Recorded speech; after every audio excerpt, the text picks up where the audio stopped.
ইসলামী, সমাজও ইসলামী, শিক্ষাও ইসলামী, রাষ্ট্র ইসলামী, আইন ইসলামী, সংসদ ইসলামী। এটা কার অর্ডার? আমি মানি না, আমার কপাল পোড়া। মুসলমান কে ঠেকায় আমার? এত সোজা? হ্যাঁ, যে মানে সে মুসলমান, যে মানে না সে মুনাফিক। বুঝেন নাই মনে হয়? মানলে কি, না মানলে কি?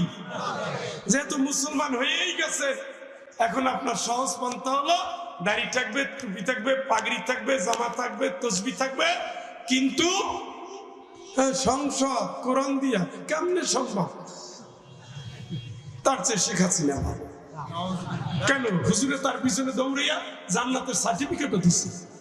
নাউজুবিল্লাহ খালি আমার সামনে বলেন কেন? আপনাদেরকেও তো জানাই দিছে, বলে না?